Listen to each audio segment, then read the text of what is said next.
Greetings and a warm welcome from me, astrologer Patrick Arundell. Today, in the latest of my deep dive videos, I'm going to explore the conjunction between the North Node, the point of destiny, which we can all collectively relate to in the sign of Aries, and Chiron, the wounded healer. They're coming together in a conjunction for the first time in 55 years. The last time was in 1969.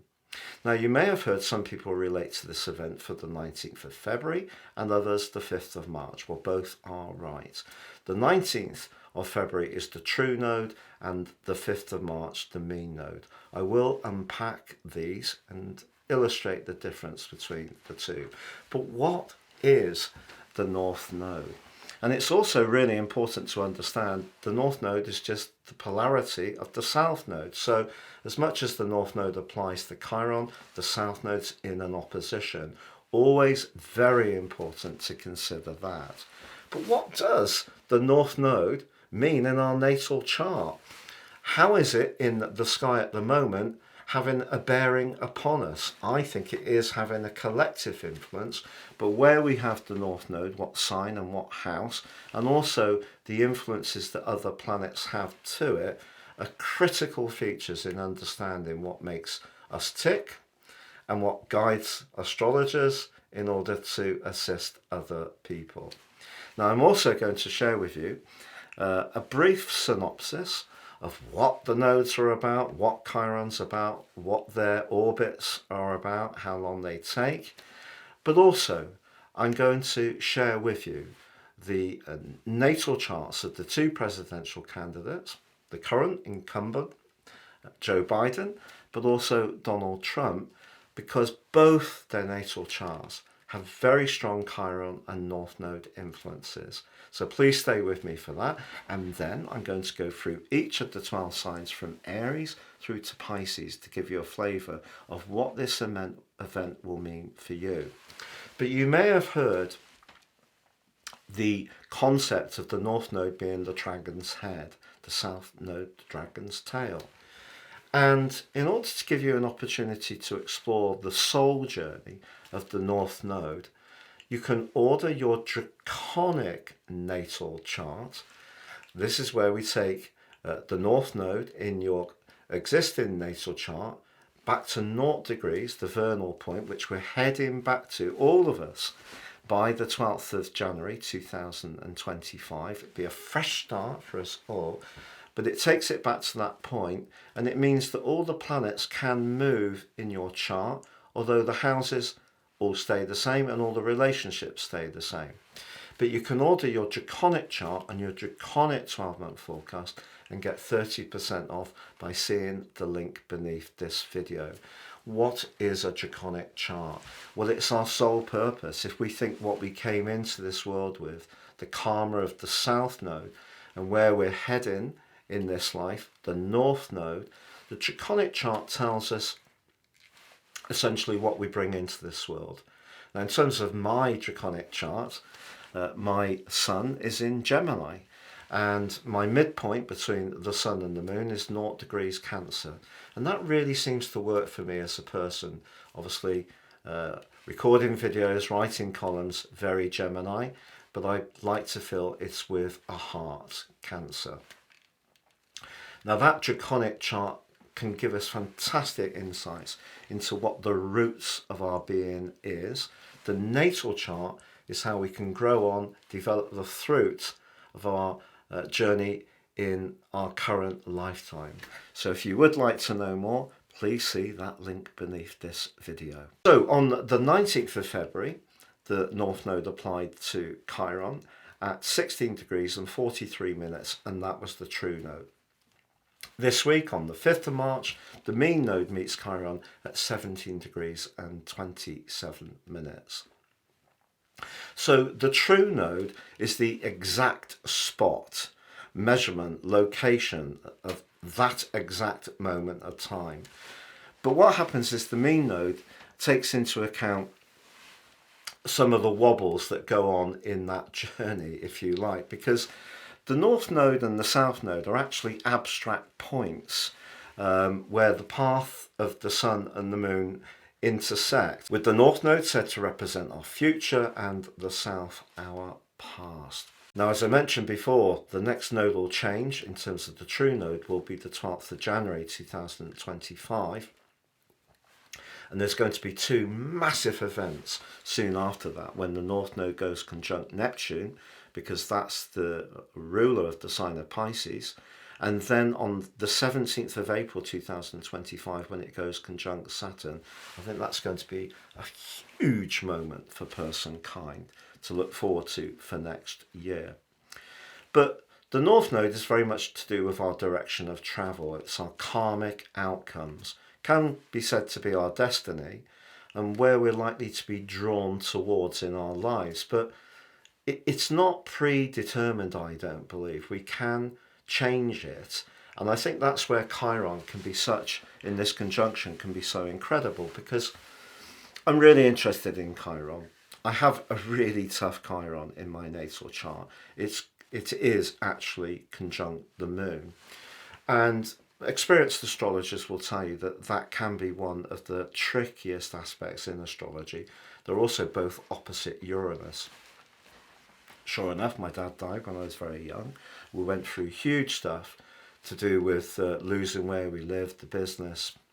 My dad went into really difficult times. The great thing about Chiron is its glyph is the key. So if we understand Chiron, we can understand where, yes, we may have to work at that particular part of our life, which can always be very tender, but it also can be the part of our existence where we can help others the most.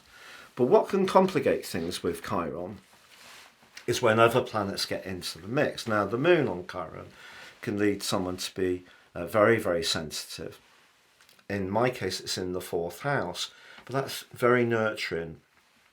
And sure enough, people, wherever I've been, whether I walk into a pub, I'm standing at a bus stop, in a shop queue, people will start telling me their life stories, and it's always been the same. But that vulnerability and pain can come when we don't feel that other people are attuned to our needs in that regard. So in my case, that's come from the family dynamic, sadly.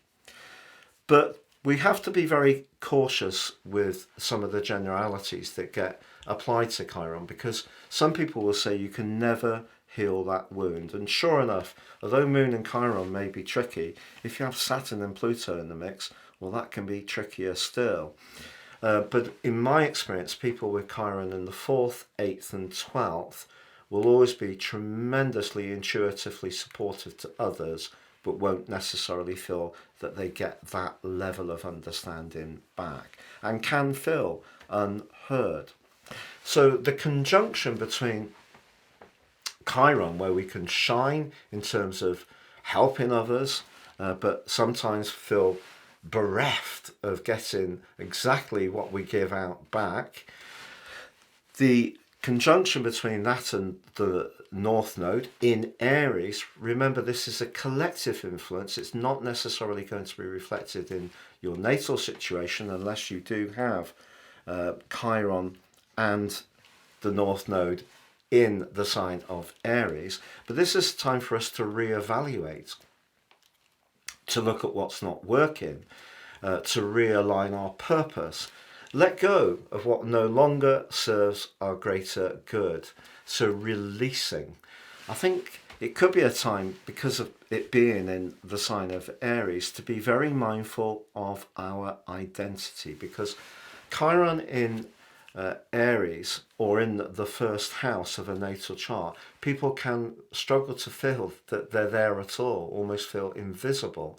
And yet when it comes to being a life coach, a sports coach, an encourager, or someone who really gives people a lot of incentive to make the most of their talent, they can be absolutely fantastic. But if something within us isn't working very well, this is an optimum time to delve deeper and try to understand it. So if there are any repetitive patterns in our lives, this is a great time to think about them. But I think it is important to recognise that this collective event is different from understanding what goes on within our natal chart or also our draconic chart, because it's our own individual blueprints which give us the greatest amount of information. Now, I'm obviously going to share with you each of the 12 signs to give you a flavour, and I actually feel whether you look at that in terms of the sun or the ascendant, the moon if you wish as well, it will have some essence there that you can relate to. So as I mentioned, the two likely presidential protagonists both have fascinating North Node and Chiron natal charts, and I just want to share these briefly with you. I must preface this by saying this is not a political analysis. This is a humanistic and astrological analysis, because I don't feel very comfortable talking about American politics. So first up, only right to feature the current incumbent, President Biden. So President Biden's sun is at 2733 in Scorpio, conjunct Venus. But they're in the 12th house, and Mercury's there as well, and also Mars, but in the 11th. So this is someone who's got a stellium in a deep sign, a sign that's able to work behind the scenes, but particularly in the 12th house. So we're talking about a lot of stealth, a lot of craft. This is the consummate politician. Maybe the type of thing that, you read that Donald Trump doesn't like, the career politician. But the square is with the 9th house, because just like we're experiencing now with the North Node Chiron conjunction, he had that in his natal chart. It's just they were in two different signs, but just, very, very close together. So the North Node was just 8 minutes from leaving the sign of Virgo and reversing into Leo. And the advancing Chiron was coming to the end of its time in Leo. So you can see the conjunction.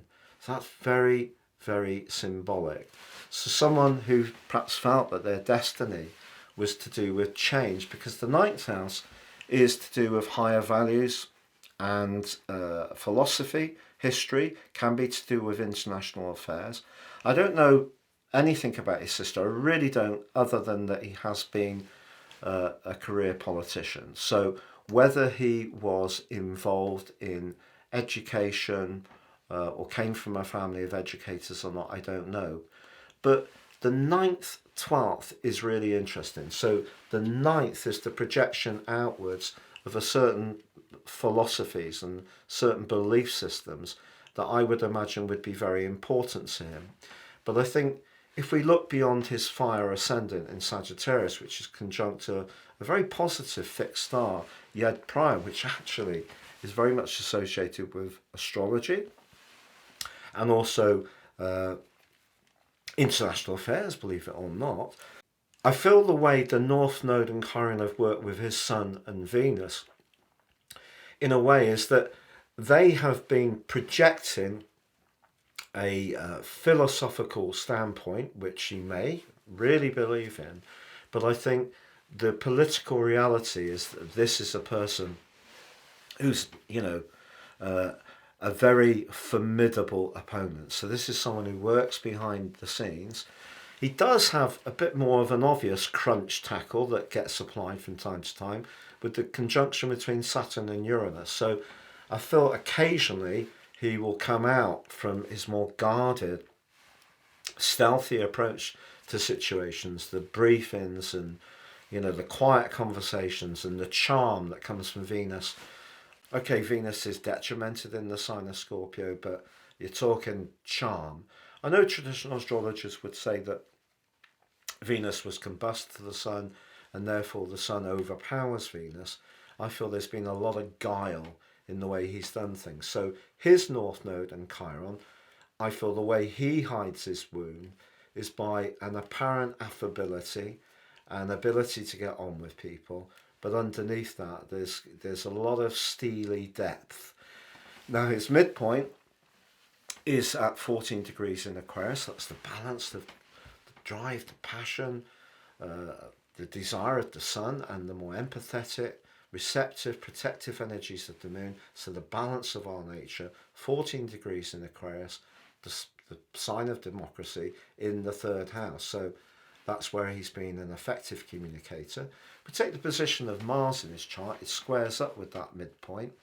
So if we take the midpoint as the ascendant, Mars is right on the 10th house cusp. So we're talking about a very powerful man.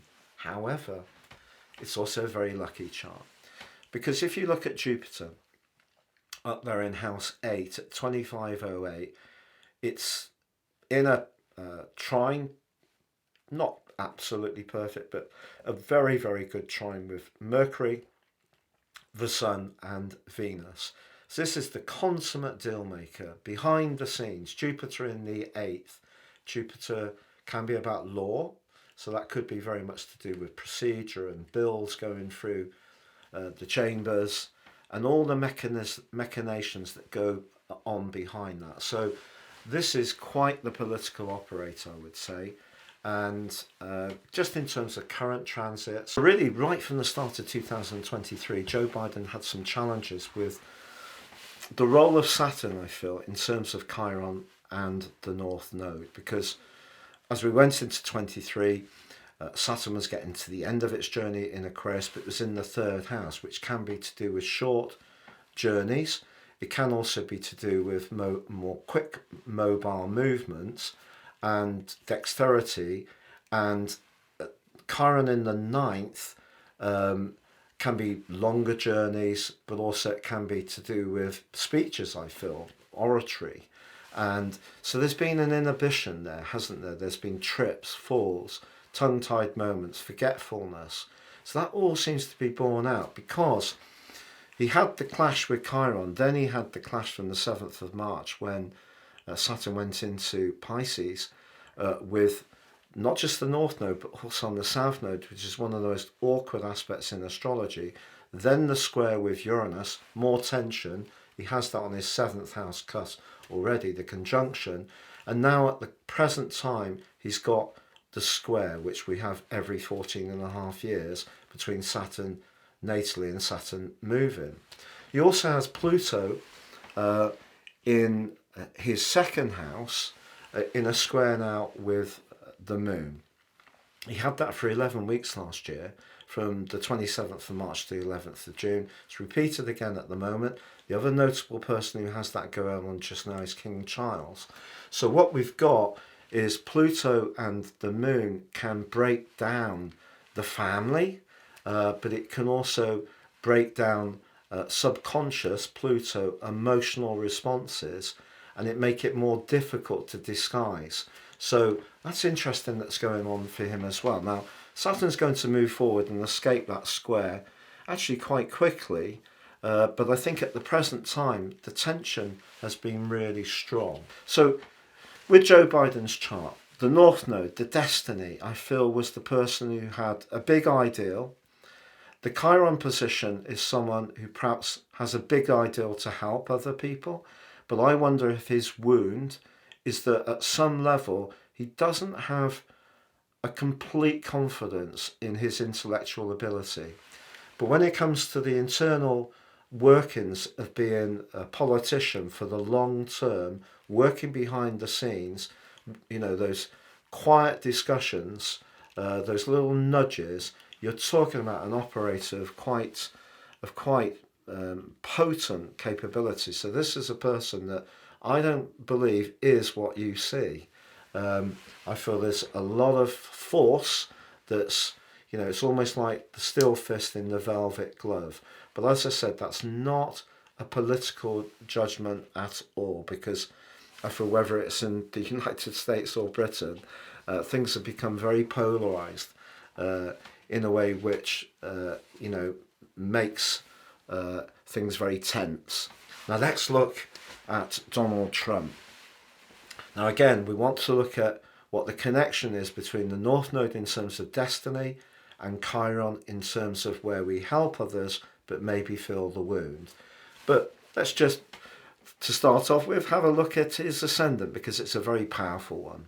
It's at 29 degrees and 57 in Leo, and so just like Joe Biden, fiery, but right at the end on the anaretic point. But interestingly, Mars is in Leo, so that's someone who has a lot of desire for attention and recognition, but it's in the 12th house. He also has Pluto in the 12th house. So just like Joe Biden, Donald Trump can do things behind the scenes as well. But this Mars is very close to his ascendant. So that's the hustle bustle, even if I feel that that Mars does perhaps disguise some vulnerabilities at times. But what I would say is that his ascendant is conjunct the fixed star Regulus. And that's a really notable fixed star. That gives people a bearing where they're so comfortable with the spotlight. Regal, Regulus, it's obviously Latin, the lion. But the big thing about this fixed star is that people have fabulous success, but then can suffer tragic downfalls. You know, Boris Johnson. So if we take the midpoint in his chart between the sun and the moon, the thrust of the sun, the receptiveness of the moon, it is just conjunct Donald Trump's ascendant. And I understand they get on well. So they may not get on well if they are in competing situations, but there's certainly a kind of mutual admiration, it would appear. But that's just the ascendant. So let's just have a look at that North Node. So it's really important in Donald Trump's charts because it's in the 10th house. So his craving has been for recognition. His life journey is power and recognition, because that's what the 10th house is about. But he's got a bit of a wrecking ball in the mix because Uranus is in Gemini, which is very, very outspoken, almost machine gun-like, quick retorts. And Uranus can be very disruptive, and there's part of him as a businessman that actually may enjoy disruption, because in technical marketing, being a disruptor is seen as a positive thing. You disrupt a market by realigning it in some way with a fresh approach, which is very Uranian. But he's very comfortable with being controversial, shaking things up, pushing back, being stubborn at times, changeable, unpredictable, all those things. So that's applying to his North Node. But look at the position of his Chiron. So his Chiron is in house 2, which is about our self-worth. It's about money, but it's also about our values. But the real giveaway in his chart for me is Jupiter. Jupiter forges, just like Joe Biden, a fabulous link to the sun, but his is air. So Joe Biden's is much more sensory, it's much more feeling, it's water. Donald Trump's is the projection of ideals, but ideals to do with the material sphere, because although both Jupiter and the sun are in air signs, they're actually showcased in earth placements in terms of the houses. So the sun in 10, success, recognition, property, authority, and they're forging a very collaborative link. He's got an amazing link between Jupiter and the North Node, so that would potentially bring someone real success. But the problem I feel, and as I said, this is not a political statement, is that when you have Jupiter on Chiron in the 2nd house, the desire to overcome a wound can come through aggrandizement, through exaggeration, through boasting, through bigging oneself up, through perhaps stating information in a way that is beyond the reality. And he does have, I should just say, he does have Neptune square Mercury, and Neptune 2nd house, so can be the potential for a distortion around what the reality is, around resources. And so Mercury is also not at its best really in the sign of Cancer. We could go on. We got Saturn detrimented in Cancer, and it's conjunct Venus. He's also got Saturn and Venus in a quincunx with the moon. So his chart is not a very feeling chart. It's very much about power. It's about it is about showing and showcasing how successful he is. But I feel that his wound, interestingly, comes from the not easy relationship with his father. That's a sensory thing, because Saturn conjunct Venus, I wonder how much warmth there was. Saturn can be the father. I wonder how much warmth there was. He's got Moon in the 4th house, so he can, although it's in the very apparently breezy and free-spirited Sagittarius, Moon in the 4th house, has a big love of family, but I wonder if he really got the nurture that he needed from his father, who I understand, as I said, don't know much about either of these people's backstories, but understand his father was very, very successful. And I feel that Donald has tried to big himself up to deal with his Chiron. But his node is actually very strong, and his Jupiter to his node is very strong as well. And he does have that very, very powerful ascendant with Regulus, with Mars. But the apparent thrust of energy that he has, that desire for recognition and approval, I think a lot of it is driven by not necessarily getting the nurture. Whereas I would imagine from Joe Biden's chart there was more nurture, but I could be completely wrong. So, just to say, Donald Trump's midpoint is at 22 degrees in Virgo. And the other thing I just wanted to point out to you is that the position of Neptune at the moment in the sky has just gone across his 8th house cusp. The 8th house is very much about shared resources, investments, property, taxation, legacies, inheritances. It could be to do with business valuations, the 8th house. And Neptune can be to do with distortion. When Saturn gets to that point on March the 20th, 2025, whether he is back in the White House by then or not, I do feel that all the political and accounting and business legal matters will come to a crunch point, a real crunch point, on March the 20th next year as Saturn goes into his 8th house. Because the 8th house can be ends, death, finish, but it can be a rebirth. Saturn can give us a reward. It seems to me, in terms of the voting, that he's still attracting an awful lot of votes. There's a lot of people, therefore, who still feel that he is the person they favour for the job. But for me, the interesting thing about March the 20th is that at that point, the position of Saturn goes opposite his midpoint, but across his 8th house cusp. So March the 20th, 2025 is my direct prediction for him. And I do feel that Biden is on pretty, has been through a very, very difficult stage in terms of Saturn, for sure.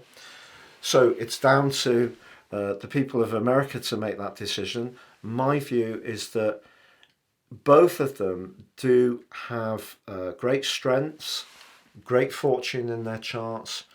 I feel that the North Node on Donald's Sun really points towards that power of presence that is absolutely immense.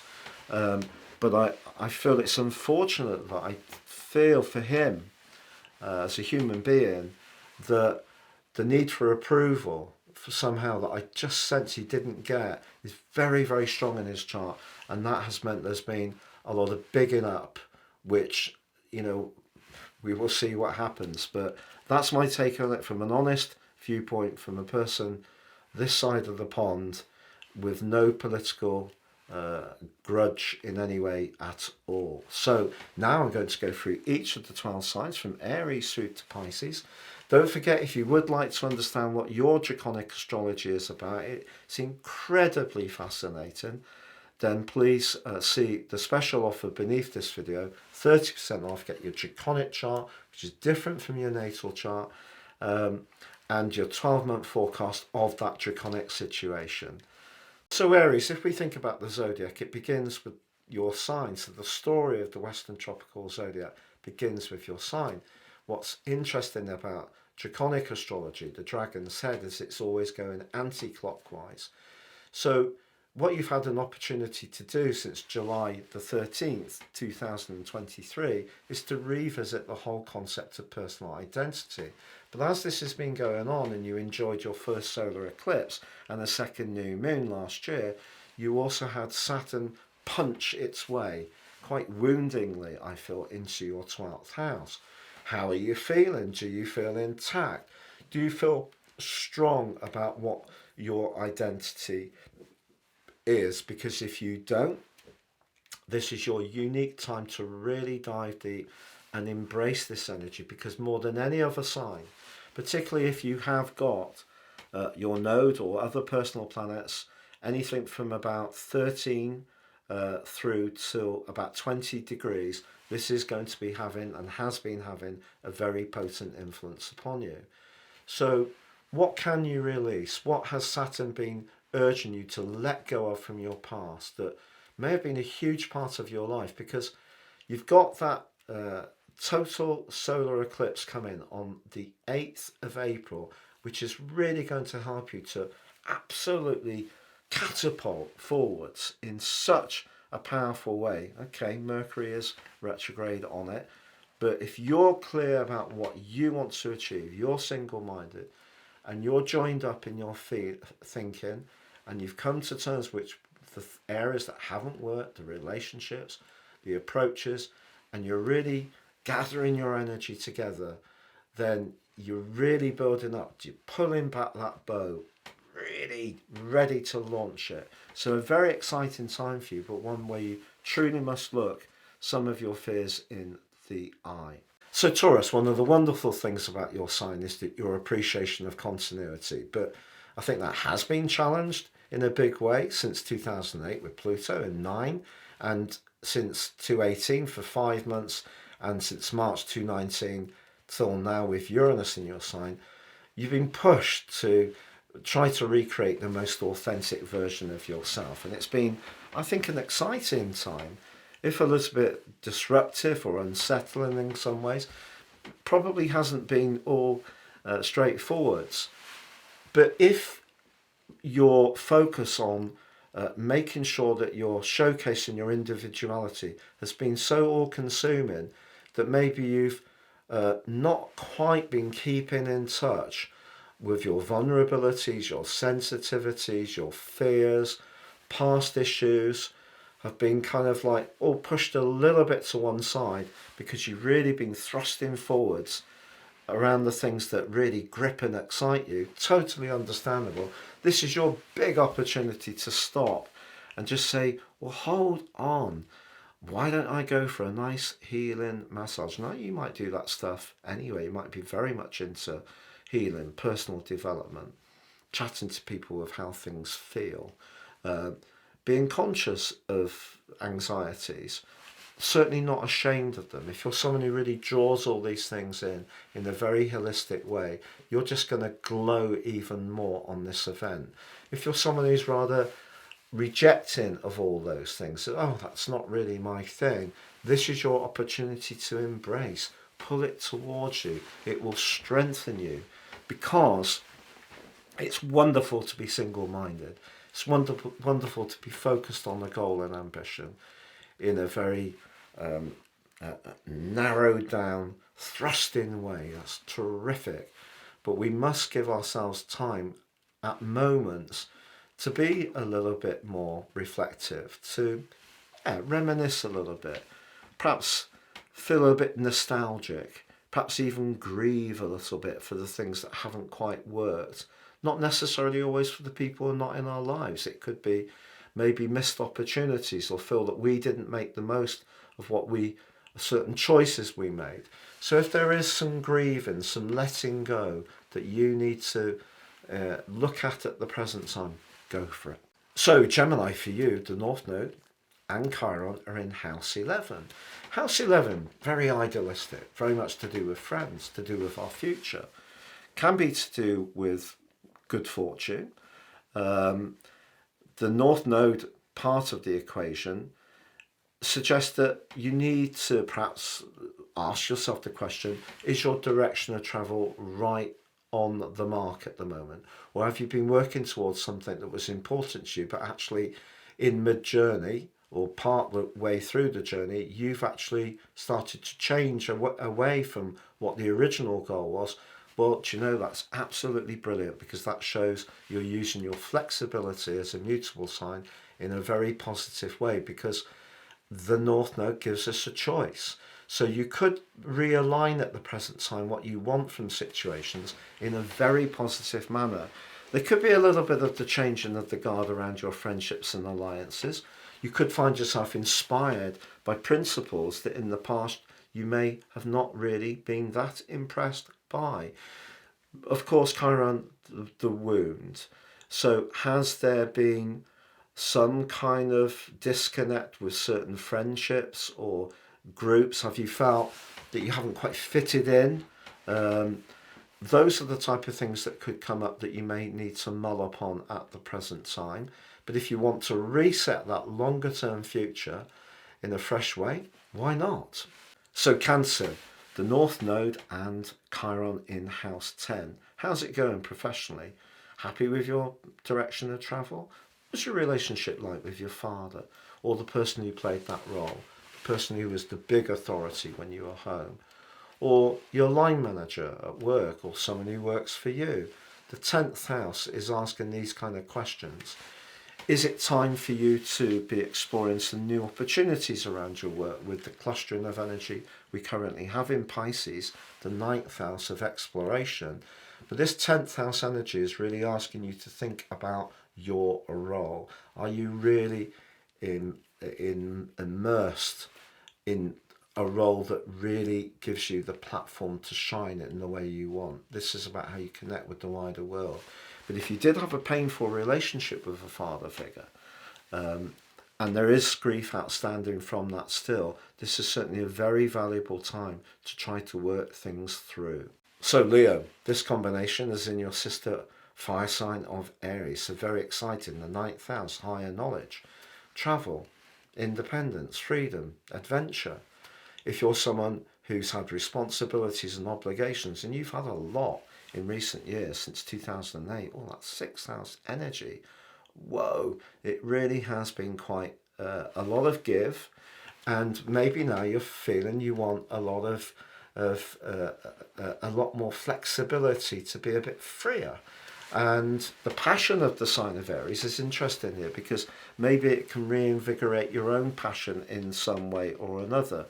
But if you're someone who felt you didn't do very well at school, you didn't get it at the time, it was boring, the teachers weren't very good, you didn't get much encouragement or support, this could be a time when you actually start to rethink that and think, hey, have I really got an opportunity to tap into my deeper resources now, as I am the person I am now, not from 2 years ago, 5, 10, 20 years ago, because I can recast myself in a really dynamic way with new knowledge and new perspectives.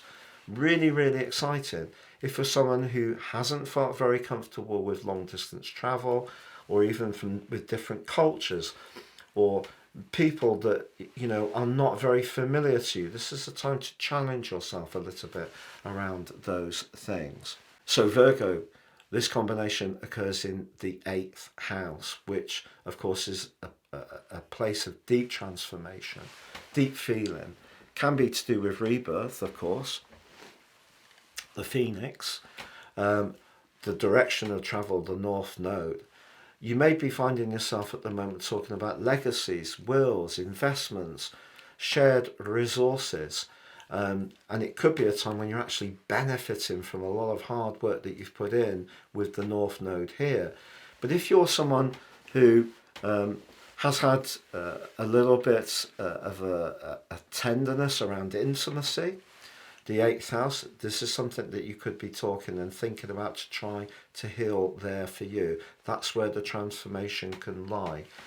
The 8th house is a very, very complex area, of course. It could see you getting very, very much in touch with some trapped away, hidden fears and anxieties. If some come up, you salute yourself. If you bring them into the light, bring them in gently. share them with people that, think about who is going to be more sensitive to you. Just be watchful about who you open up with at this present time, because if you are gently exposing something that's been hidden away in the darkness for a long time, you can't just bring it out and hold it up to the disc. It won't be the way to go. So Libra, this event for you is absolutely fascinating because, of course, you're the 7th house sign. So to have these two players in your 7th house, so with all the abilities you have to relate to people, do you still feel you don't get it back? Because if that's the answer, there's still more to go. Yes, Pluto was a big journey in terms of the 4th house, home, family and emotional stuff, giving more than getting around those areas, and that energy in the 6th house of work and overdoing and being tired and being too sacrificing. That's the theme going on for you still. But this is another theme. So this theme is all about how you connect to others and whether you feel fulfilled from that. So there can be great opportunities with Chiron being applied to by the North Node to gain more insights. But you still have a window of opportunity right through till the middle of January to try to engender something that's really important to you if you want to make that very special connection.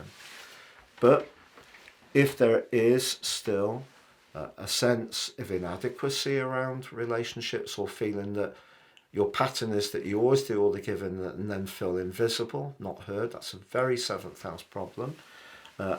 Problem is the wrong word, I guess, but it is a phenomenon. I have a Libra ascendant, and I have a Venus applies to my moon and Chiron. So I do get this. It being very good at reaching into people is a heck of a good thing to have, but not if we don't get it reciprocated. So there's still maybe a little bit more work on that tip point between the balance between what you give and what you get, but not so that you're it's all very, you sometimes got to give, but it's like the judgment of who to give to comes more from a gut level rather than automatically expecting it has to be, very much reciprocated, a bit like a table tennis.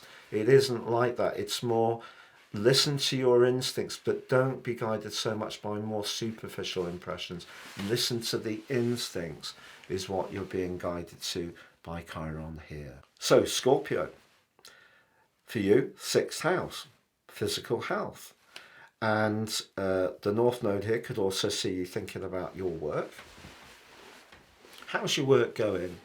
Are you finding it fulfilling? You've got those 5th house energies going on in Pisces at the moment, encouraging you to do something that's creative and really sort of expresses your individuality. If it's all a bit humdrum, maybe you need to think again. Or maybe you need to just get a bit more organised at home if you're a bit laid back, like we are, very laid back. With a bit of a tidy up, enough make you feel good. It's quite a surprise to very laid back people like us.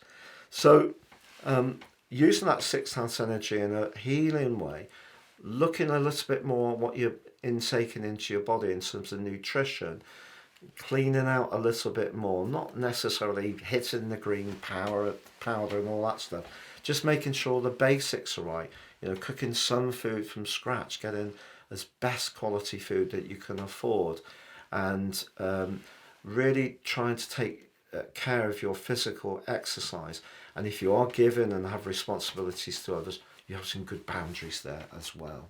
Sagittarius, for you, 5th house, fire. So great place for the node to be. And it has been exciting for you in some ways since the middle of July last year, and can still be exciting through to the middle of January this coming year. But what you have here is if you feel that your love life, for example, or your relationship with children, or you haven't had the child you want, there could be a big wound there. So what we can do on this event is work towards the integration of the two energies in a way which can help to transform. If there are different adjustments that you can make to help you to feel at ease and let your natural personality and warmth flow through, because no doubt about it, having Saturn and Neptune in the fourth house is not easy. That's very inhibiting, but you just need to really just remind yourself of what makes you the person you are. You know, you've got a fantastic breadth of knowledge, an appreciation of looking at life in lots of different ways. You're very inquisitive, which is a wonderful quality.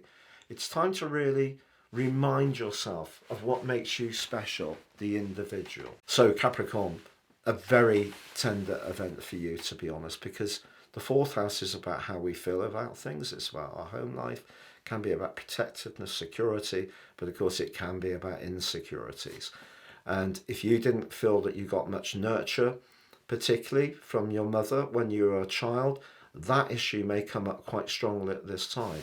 But then you may also revisit it a little bit and think about their circumstances a bit more with your more experienced and head-on proceedings, and think about what their situation, not necessarily to completely let some difficult moments go, but just more to put a bit more air around it, give it a bit more oxygen. Could be very, very helpful. If you're not particularly satisfied with where you're living, that can be also something you're going to want to look at in a big way now. But the fourth house is what is the house we live in every minute of every day. It's that house inside our emotions. And that's the part of your situation to get in contact with in a potent way now. So Aquarius, the third house, is chatty. It's quite Gemini, but it's hosted by the fiery Aries. Quite nice. If you've had an estrangement from a neighbour, a sibling, there's been tensions in your community, you don't feel very heard at times, maybe you've been feeling a bit tongue-tied recently, this is a good time for a reset, to be honest. You could hear from someone you're not necessarily expecting to hear from. You may even get in touch with someone that surprises even yourself. Something could move around your thinking, your beliefs, but your quick beliefs, your responses. Third house for me is, I always think of the very English thing. So how are you doing? Oh, I'm absolutely fantastic, thank you. Like if you ask me today, how are you? I'm absolutely not fantastic, as you can probably tell, but it's a very English thing. Oh, I'm absolutely fantastic. So this is the time to get beyond that initial quick response and get more into the emotion of your thoughts. That's really the guiding principle here, I feel. So Pisces, for you, the North Node and Chiron coming together, it's all day long about your self-worth. How much do you value yourself? Do you value yourself in a material way a bit too much? That you know, listen, you know, having a secure financial lifestyle is something that most of us aspire to because it takes worry away. But if it's gone beyond that, if you're becoming a little bit too connected to that in terms of who you might choose to hang around with, or you're making assessments of people and situations based on more status and material things, that may be something you do need to rethink about. But also equally, if you're not really enjoying how you're earning money, well, this will be a time you could change that. And one of the other things that I think you could change could be your diet, because the second house, very Tauran, very much linked to food. And if your food has been sugary, the second house can be to do with sugar. This would be a good time to get more purity into the mix, because obviously Chiron can be about healing. So the purity could come from having less refined sugars, at least, you know, more perhaps fructose than glucose. I know dietitians would say, well, fructose can be just as bad, but changes around your diet to make it a bit more naturalistic would probably be a good thing. I feel getting out into the countryside, getting, you know, close to nature. I'm not suggesting you hug a tree. Well, I do, but I look around first to make sure no one's looking. Well, occasionally. But seriously, getting a bit more into nature, getting grounded. You know, if you walk around the house sometimes a bit barefoot, just to get grounded. Really, really good thing. But most of all, also, if you're someone who, especially if you've got Saturn near to one of your planets at the moment, or Neptune, you may have got low on energy, bit depleted, bit fed up. The easy thing would be to try to comfort eat at the moment. Break that diet you set for your New Year's resolutions that you absolutely said you would not yield from. I won't tell anyone, as long as you don't tell anyone about the tree. Pardon me. Well, you could be tempted at the present time, but if you are tempted, it may be because you're feeling a lack of your self-worth. So the second house, don't judge yourself on how much you're earning. Whatever money's coming in, if it's not very much or not enough, or you have more, you are dealing with that situation, especially if you don't have much, probably magnificently. So you need to really salute that. If you have got a bit detached from emotion around all that material, everything's got to be perfect stuff, try to let that go a bit and get a bit more down into the earth. It would be really good for you, really healing. And if you feel that you're worthy of more money, set your intentions. Bring it in, as they say, from the universe. It's been a pleasure being with you. Thank you so much for joining me.